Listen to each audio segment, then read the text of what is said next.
It is hard to believe it was 5 years ago today the United States Senate voted to authorize military action against Iraq. And now, 5 years later, some of the Democrats, elected in large part to end the war, seem to be finally putting together their toughest out-of-Iraq plan yet, pledging not to vote for any more funding for the war unless there's a timetable for withdrawal attached. Politico.com even saying, quote, this may be the beginning of the end of the Iraq war. When back in July, 70 Democrats in the House made this pledge.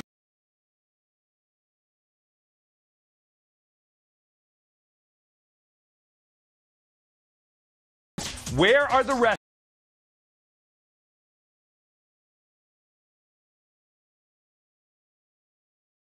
One of the 87 who signed the letter, Katrina Vanden, Heuvel, editor of The Nation, and MSNBC political analyst Pat Buchanan. Thanks to all of you for coming on. Appreciate it. All right, Congressman Rothman, let me start with you on the practical question. Is this really the beginning of the end? Well, I sure hope so. It's in America's national security interest to get our troops out of Iraq as soon as possible. President Bush says he has no intention of pulling our troops out of Iraq before he leaves the White House. And so it's incumbent upon the Congress, as a co-equal branch of government responsible for spending the money of the taxpayers, to say spending money on the continuation of this war is wrong. All right, Congressman, but here's the problem, and I want you to listen to this piece of sound. This is your colleague, Representative Adam Smith, a fellow Democrat, on this program, describing to us the problem with what you just said.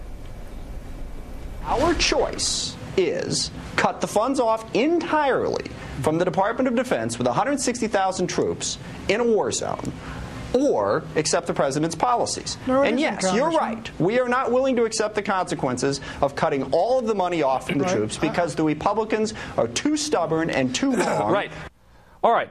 So I think the problem, Congressman Rothman, is that many of your own colleagues, many of the Democrats in Congress, still seem unwilling. But you've gotten 17 more. The question is this really a trend? Is this really going to change things? Is the fact that you have 17 more today than you did in July reflective of a real shift? The answer to that question is yes. But just remember, think about what happened a week ago, when a majority of the House of Representatives, Democrats and Republicans, voted for the first time to demand that the president come up with a plan for withdrawal from Iraq. I thought it was too little too late, but we couldn't have gotten that vote last week, a year ago. And yes, there is progress in getting most Democrats to say to the president, we're not going to give you the money to continue this war without end. The real problem, though, is getting the Republicans to join with us, because we do not have a veto-proof majority in either the House or the Senate. That's right. And Katrina, that's what the Democrats who don't want to vote for this say. That's what some of the Republicans are saying. They're effectively saying, look, we don't have the votes to override a veto. But the problem is, this is a Democratic majority that was elected in large part to end the war. Don't they have some sort of obligation simply to make the vote at the very least?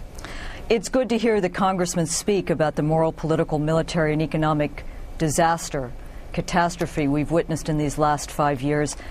You have to remember, Dan, a majority of the House Democrats voted against the war authorization. And you see today 87 Democrats of conscience understanding that they are a co-equal branch of government, and they use the funds to protect and bring back the troops. That is the real meaning of support the troops. But do they have the political will to not just have 87 of them write a letter, which is going to have no impact, but to actually get the steam going? They've got 17 more than they did in July. Here's the problem, Dan. You made this out to be something fairly new. This has been going on.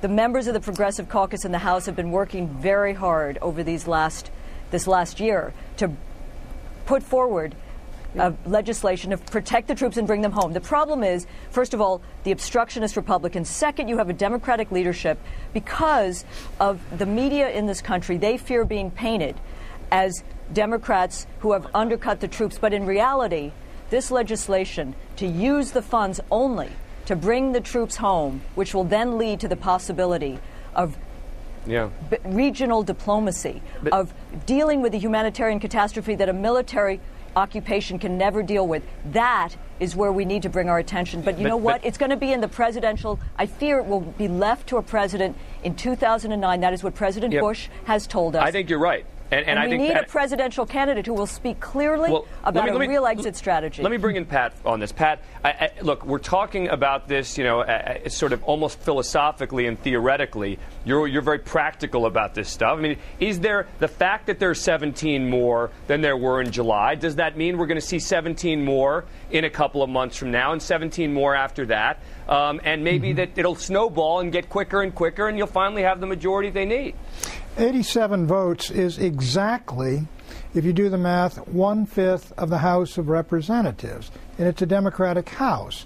This is meaningless. This is 87 mice or sending a resolution to the cat in the White House. That's all it is, Dan. We are going to, and Katrina is correct in this sense, you're going to wind up in November of 2008 and January of 2009, I would guess with around 120,000 American troops in Iraq, or however many Mr. Cheney and Mr. Bush believe ought to be there. The Democrats do not have the courage to cut off funds and stop sending the money to the troops and saying bring them home. They just do not have it. The leadership doesn't have it. Yeah. The majority of Democrats don't have it, and the Republicans aren't with them. All right, Congressman Rothman, quick response, and then I got to move on. First of all, the Democrats are getting there. I think the Democrats are a little bit behind the American people on this. American people want us to get out right away. But the Democrats are far ahead down the road, much farther than our friends on the Republican side of the aisle, who are supporting the president's state of course policy almost to the person.